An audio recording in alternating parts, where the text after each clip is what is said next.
Hello everyone, कैसे हैं आप सभी। In last video we discuss about the life cycle of spirogyra and the ulothrix. ठीक है, वहाँ पर हम एल्गी का कंपेरिजन भी पहले कर चुके हैं। Now our next topic is the bryophyte which is known as the amphibian of the plant kingdom. जैसे जैसे इवोल्यूशन होगा वैसे वैसे ये चीज़ें क्या होती जाएगी, एडवांस होती जाएगी। एल्गी से ज़्यादा एडवांस हो गया ब्रायोफाइटा, जो ज़मीन और पानी दोनों के ऊपर डिपेंडेंट होगा लाइफ साइकिल के लिए। That's what is known as the amphibian of the plant kingdom. ठीक है, तो हम अब हमें ये डिटेल से पढ़ना है एल्गी की तरह, वन बाय वन करके एक एक करके हम इसके कैरेक्टर्स को डील करेंगे और फाइनली फिर जो इसकी 3 क्लास है उसको हम डील करेंगे। बेटा कुछ हम इसकी ब्रायोफाइटा की हिस्ट्री के बारे में बात करते हैं। सबसे पहले हिस्ट्री ऑफ ब्रायोफाइटा कि किसने टर्म दी, इसकी हिस्ट्री को क्या बोल रहे हैं। तो history of bryophyta,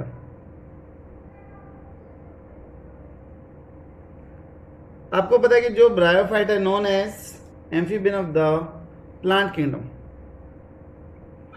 known as amphibian of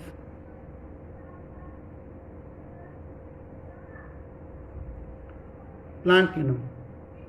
बेटा जैसे एम्फीबियन जमीन और पानी दोनों के ऊपर डिपेंडेंट होते हैं, same as it is in bryophyta की लाइफ भी जमीन और पानी दोनों के ऊपर डिपेंड करती है, तो इसलिए इनको एम्फीबियन ऑफ प्लांट किंगडम बोला गया। लेकिन ये कंफ्यूज करने वाला क्वेश्चन आता है कई बार नीट एग्जाम में, vascular amphibian of the plant kingdom. तो बेटा आंसर आएगा फिर टेरिडोफाइटा, क्योंकि टेरिडोफाइटा में वस्कुलर बंडल डेवलप हो चुके हैं, तो वो vascular amphibian of the plant kingdom है। और ब्रायोफाइटा में बेटा जो वस्कुलर बंडल है वो डेवलप नहीं हुए हैं, तो इसको हम सिंपल क्या बोलते हैं, amphibian of the plant kingdom बोलते हैं। ठीक है, तो आपको ब्रायोफाइटा टर्म यूज ना करके एम्फीबियन ऑफ प्लांट किंगडम भी दे देगा। हम बात करते हैं कि जो ब्रायोफाइटा टर्म है that is given by the Brown. तो bryophyta term given by Brown, Brown नाम के साइंटिस्ट ने दी। उनका सरनेम ब्राउन था, कभी कहो कि ब्राउन कलर ने दी ना, उनका सरनेम था ब्राउन, तो ब्राउन ने दी। ठीक है, इसके अलावा फादर ऑफ ब्रायोलॉजी या फिर bryophyta that is the Hedwig. Father of bryophyta, bryophyta की स्टडी को हम क्या बोलते हैं, ब्रायोलॉजी बोलते हैं। ठीक है, तो जो फादर ऑफ ब्रायोफाइटा है फिर ब्रायोलॉजी है, that is known as Hedwig. Hedwig ji को फादर ऑफ ब्रायोलॉजी बोलते हैं। अगर पूछ ले जाए कि फादर ऑफ इंडियन ब्रायोलॉजी, ये तो हो गए bryology all over the world. ठीक है, अगर सिर्फ पूछा जाए कि इंडियन ब्रायोलॉजी के फादर कौन है, तो आंसर आएगा that is the Shivram Kashyap. तो father of Indian bryology that is Shivram Kashyap, Shivram Kashyap ji. ठीक है, और ब्रायोफाइटा की स्टडी को क्या बोला है, ब्रायोलॉजी, ब्रायोलॉजी स्टडी ऑफ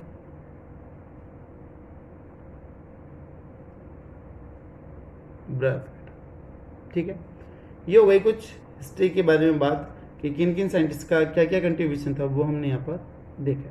ठीक है बेटा, अब यहाँ पर हम इनके फीचर्स की, इनके कैरेक्टर्स की बात करेंगे। जैसे हमने एल्गी के कैरेक्टर्स को वन बाय वन करके एक एक करके डील किया था, उसी तरीके से अब हम इनके कैरेक्टर्स को भी डील करते हैं। ठीक है, तो here we deal about the main feature या main character of the bryophyte.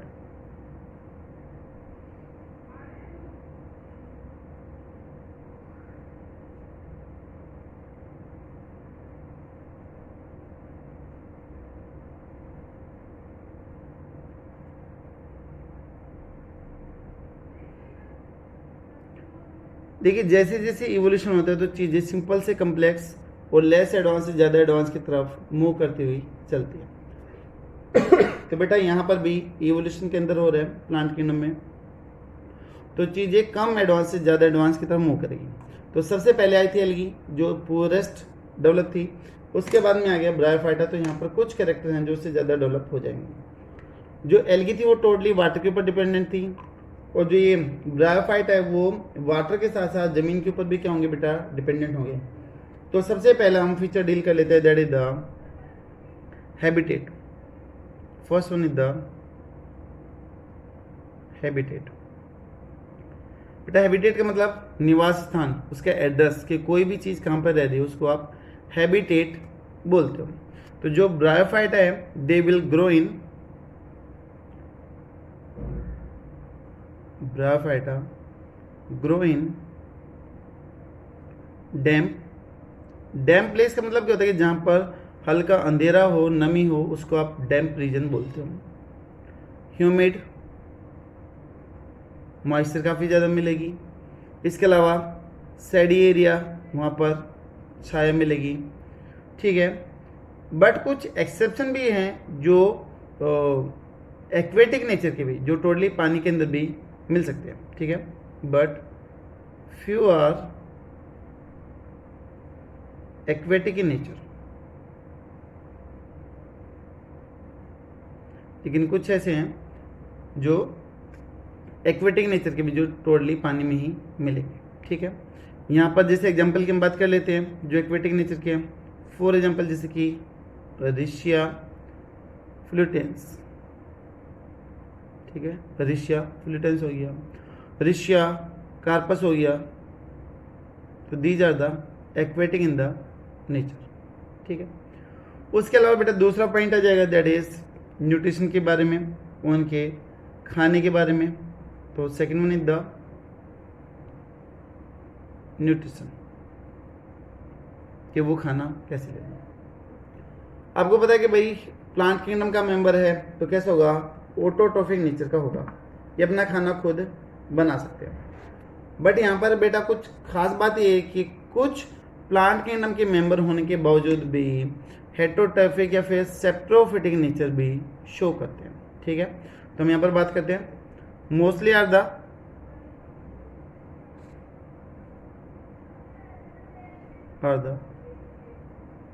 Autotrophic nature, autotrophic nature है, यानी कि अपना खाना खुद बनाएंगे।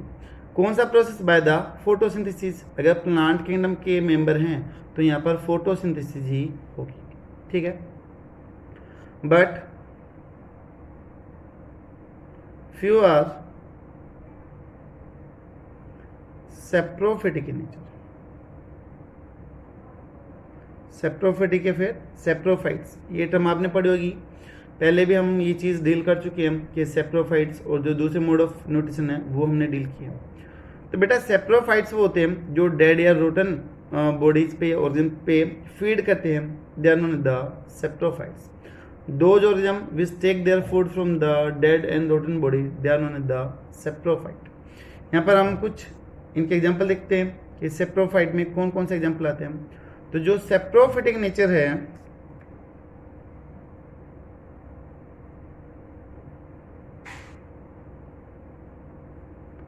सेप्रोफिटिक न्यूट्रिशन किस किस में मिलेगा, प्रेजेंट इन द बॉक्सबोनिया। बेटा ये जो एक्सेप्शन है इसमें बहुत इंपॉर्टेंट है। जैसे एल्गी में थे आपके रोलिंग एल्गा, वाटर नेटवर्क, एविल्डेप्रेन वगैरह, वो बार बार पूछे जाते हैं एग्जाम में, तो इसी तरीके से एक्सेप्शन भी काफ़ी मेन है, ठीक है। तो सेप्रोफिटिक में बॉक्सबोनिया एंड द क्रिप्टोथैलस,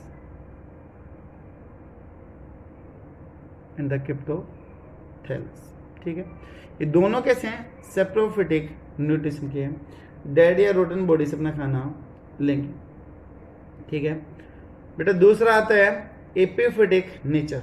एपीफाइट का मतलब वो प्लांट जो दूसरे प्लांट से सिर्फ और सिर्फ स्पेस ले, रहने की जगह ले, खाना ना ले, उनको आप एपीफिटिक नेचर बोलते हो। तो second one is the epiphytic nature, और उन प्लांट को आप एपीफाइट बोल देते हो,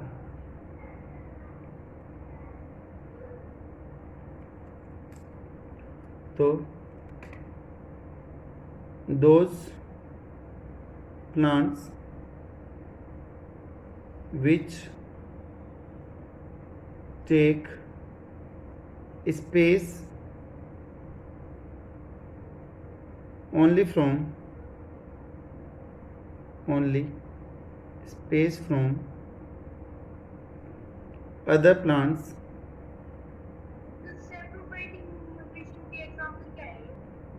तो those plants which take only space from other plants note the nutrition, यानी कि ऐसे प्लांट जो दूसरे प्लांट से सिर्फ और सिर्फ रहने की जगह ले, उससे खाना ना ले, उसको आप एपिफिटिक नेचर के बोलते हो। ठीक है, उसमें आपका एग्जांपल आ जाता है दैट इज फ्रिलिया। एग्जांपल आ जाएगा दैट इज द फ्रूलेनिया।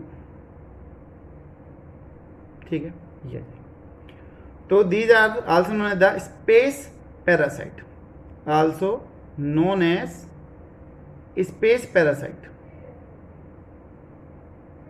वो दूसरे से सिर्फ और सिर्फ क्या ले रहा है, स्पेस ही लेने लग रहा है और दूसरे के ऊपर ग्रो करने लग रहा है, that's why it is the space parasite. ठीक है, तीसरा बेटा हम यहाँ पर बात करते हैं प्लांट बॉडी की, कि इसकी जो प्लांट बॉडी है उसमें गैमेटोफिटिक और स्पोरोफिटिक फेज भी आते हैं। ठीक है, तो next one is the plant body. तो प्लांट बॉडी में हम बोले तो 2 फेजेस या फिर 2 कंडीशन एग्जिस्ट करती है। 2 condition exist on the basis of ploidy. Ploidy शायद आप समझते होंगे, हैप्लोइड, डिप्लोइड वगैरह, ये आपकी प्लोइडी कंडीशंस कहलाती है। तो यहाँ पर 2 कंडीशन एग्जिस्ट करती है प्लांट बॉडी के अंदर। बेटा 2 कंडीशन कौन कौन सी हैं? The one is the haploid condition, जिसको आप एन से रिप्रेजेंट करते हो, एंड बेटा second one is the diploid condition which is represented by the 2n, जिसको आप 2n से रिप्रेजेंट कर दो।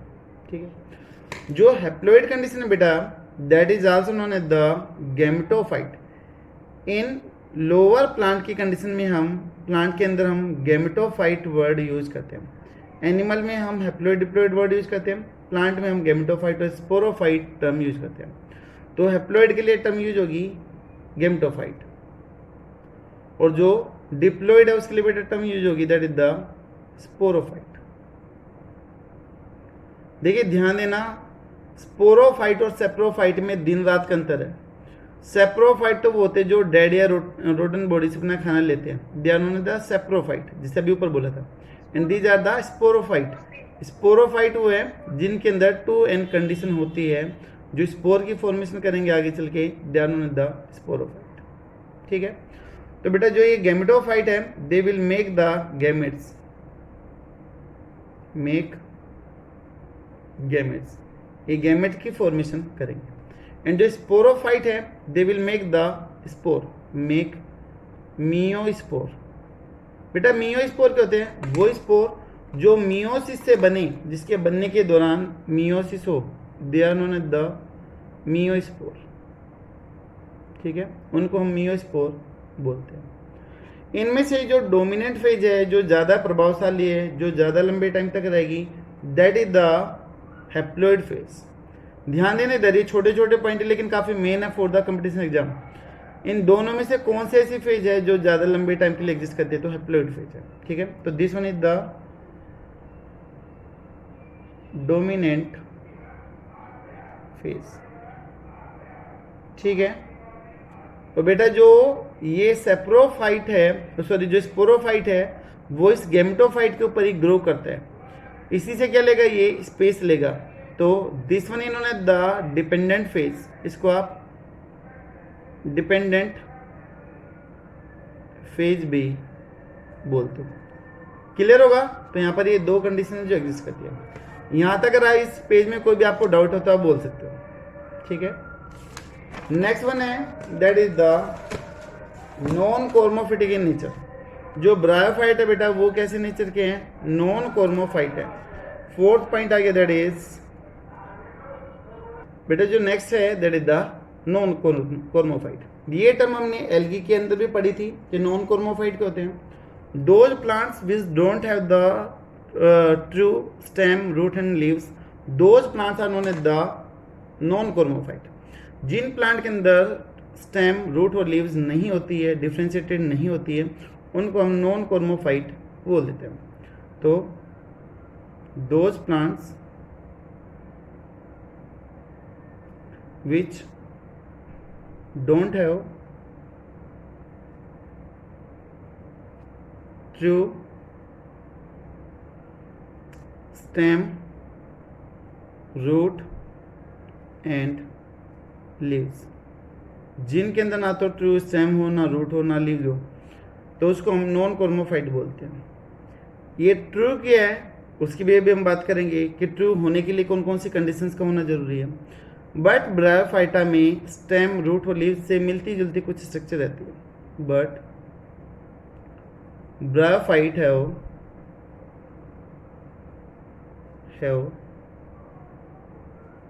देयर लाइक स्ट्रक्चर, उससे मिलती जुलती कुछ स्ट्रक्चर यहाँ पर प्रेजेंट होती है। बेटा कौन कौन सी है वो देख लेते इधर। ब्रायोफाइट में जो पहली स्ट्रक्चर है दैट इज कोलोइड।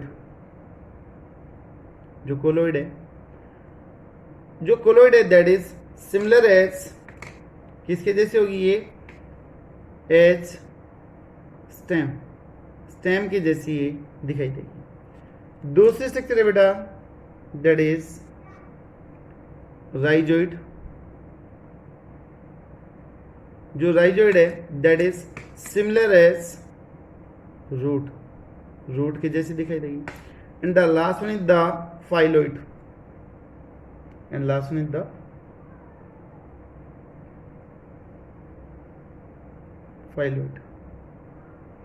बेटा जो फाइलोइड है that is leaf like structure, ये लीफ के जैसे दिखाई देगी, ठीक है। कोलोइड एज स्टेम की जैसी दिखाई देगी, rhizoid as root and the phylloid as leaf, इनके जैसी दिखाई देगी, पर ये एक्चुअली में ऐसी होगी नहीं, ठीक है। अब इनका काम क्या क्या होगा, जैसे मैं बोलूँ कि भाई कोलोइड का काम क्या है, तो बेटा कोलोइड स्टेम की तरह दिखाई दे रहा है, तो इसका काम क्या होगा, प्रोवाइड इरेक्टनेस,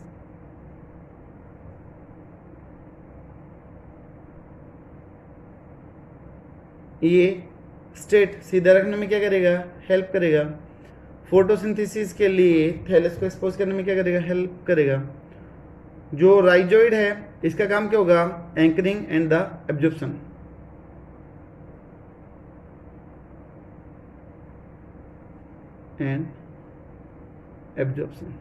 बेटा एंकरिंग क्या होता है, किसी भी चीज को फिक्स करना या अटका देना, that is known the anchoring. एक तो पेस्ट भी आता है दैट इज एंकर, आप उसके पेस्ट पे साइन देखते हो कुछ ऐसा बना देता है डिजाइन, जो सिप वगैरह के नीचे लगा रहता है, जो उसको फंसाने में हेल्प करता है, कहीं भी उसको रोकने में हेल्प करता है। तो ऐसे स्ट्रक्चर को हम क्या बोलते हैं, एंकर बोलते हैं। ऐसी जो स्ट्रक्चर थी this one is the anchor, ठीक है। जब भी सिप को कहीं पे रोकना होता है तो एंकर को रस्सी की सहायता से नीचे डाल देते हैं, कहीं पे भी ये पत्थर में या कहीं पे भी अटक जाती है, जिससे सिप की स्पीड धीरे धीरे कम होनी स्टार्ट हो जाती है, ठीक है। तो this one is the anchor. तो इसका काम होगा एंकरिंग, यानी कि फिक्सेशन का, फिक्स करने में उसको हेल्प करेगी। और दूसरा कौन सा हो गया, एब्जॉर्प्शन, जो वाटर और मिनरल्स को अपटेक करने में हेल्प करेगी। लास्ट वन इज द बेटा phylloid which help in the photosynthesis.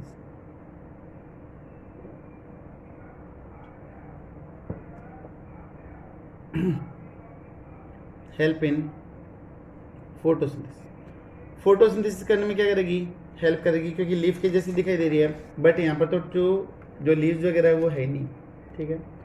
अभी हमने बोला कि यहाँ पर ट्रू स्टेम लीव्स वगैरह नहीं है, तो बेटा ट्रू होने के लिए किस कंडीशन का होना जरूरी है, हम किसको ट्रू बोलते हैं, किसको फॉल्स बोलते हैं, उनका कुछ क्राइटेरिया हमने रखा हुआ है, तो वो देखते कि है क्या।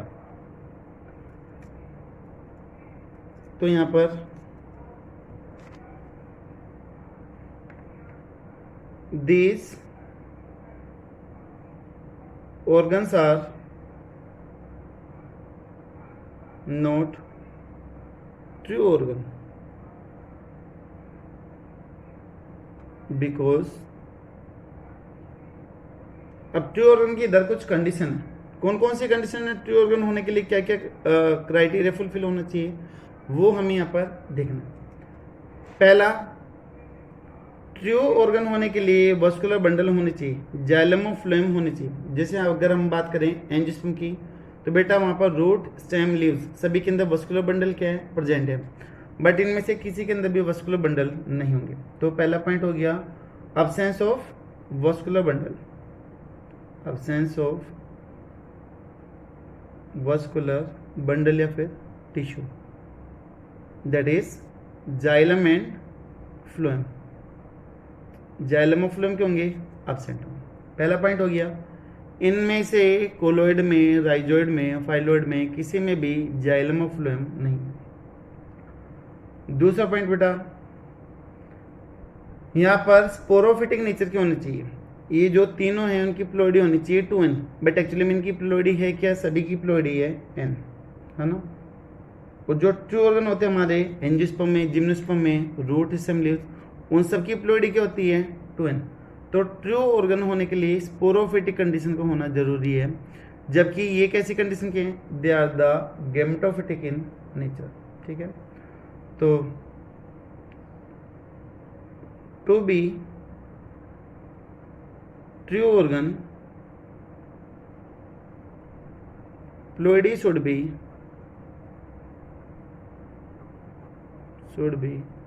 2n या फिर स्पोरोफाइटिक नेचर की होनी चाहिए, स्पोरोफाइट 2n नेचर की होनी चाहिए। बट दीज ऑर्गन का मतलब किसकी बात कर रहे हैं हम, कोलोइड की, राइजोइड की और फाइलोइड की। ठीक है, cauloid, rhizoids and the phylloid have an का मतलब गैमेटोफिटिक कंडीशन, इनके अंदर गैमेटोफिटिक कंडीशन होती है। ठीक है, तो इसलिए बेटा ये ट्रू ऑर्गन कंसिडर नहीं करे जाएंगे, क्योंकि ट्रू ऑर्गन होने के लिए जो प्लोइडी है वो कैसे होनी चाहिए, 2n होनी चाहिए, और तब में प्लोइडी कैसी है, n है। ठीक है, तो बेटा इसलिए इनको हम ट्रू ऑर्गन में काउंट नहीं करेंगे। इसके अलावा अगर हम बात करते हैं यहाँ पर, तो दे आर द एटेक्योफाइट या फिर नॉन टेक्योफाइट होंगे। नेक्स्ट पॉइंट आ जाइए बेटा, जो ब्रायोफाइट है दे आर द नॉन ट्रेक्योफाइट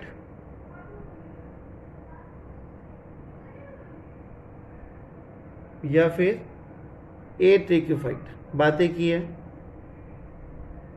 ये पॉइंट हमने एल्गी में भी देखा था कि वो प्लांट्स या फिर वो मेंबर्स जिनके अंदर जाइलम फ्लोएम टिश्यू ना हो, है ना, जाइलम फ्लोएम एब्सेंट हो, उनको हम नॉन ट्रेक्योफाइट या फिर ए ट्रेक्योफाइट बोलते हैं। तो यहां पर हम लिख देंगे vascular tissue, xylem and phloem, xylem and phloem are absent। क्या होंगे ये, absent होंगे। तो उनको हम क्या बोलते हैं, नॉन ट्रेक्योफाइट या फिर ए ट्रेक्योफाइट बोल देते हैं। ठीक है, तो एल्गी भी कैसी थी, नॉन ट्रेक्योफाइट, और ये भी कैसे हैं, नॉन ट्रेक्योफाइट या फिर ए ट्रेक्योफाइट। इसके अलावा अगर रिप्रोडक्शन की बात करें, next one is the reproduction।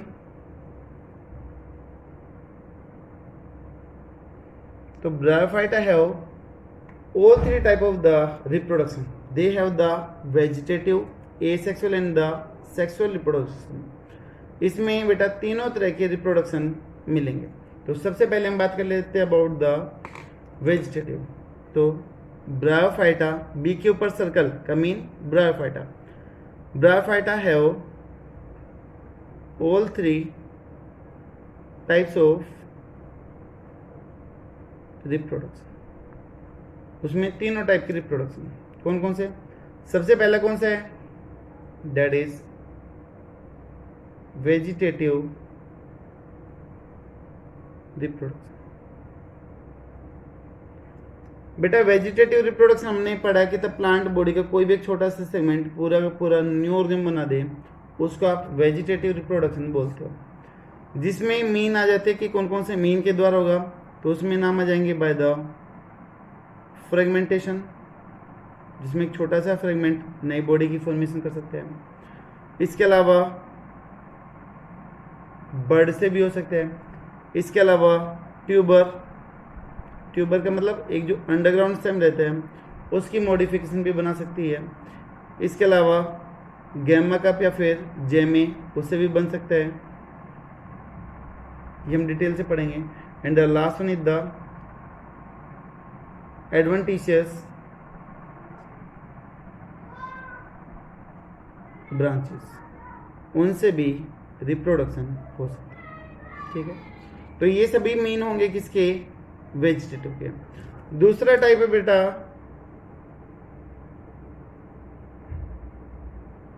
That is asexual reproduction. Asexual reproduction में फॉर्मेशन होती है किसकी? स्पोर्स की फॉर्मेशन होती है। ठीक है, तो रिप्रोड्यूस बाय स्पोर।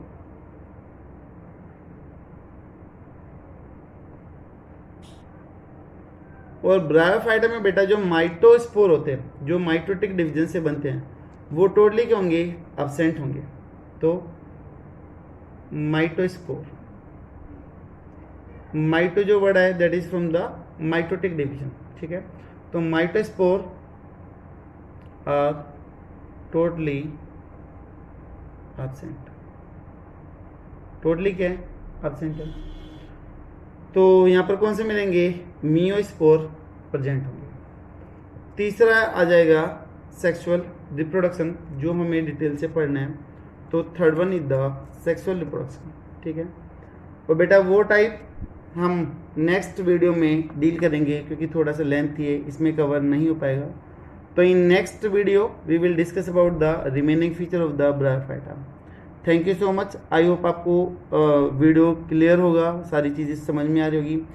आपके जो भी व्यूज़ है प्लीज़ कमेंट बॉक्स में ज़रूर लिखिएगा। Thank you so much.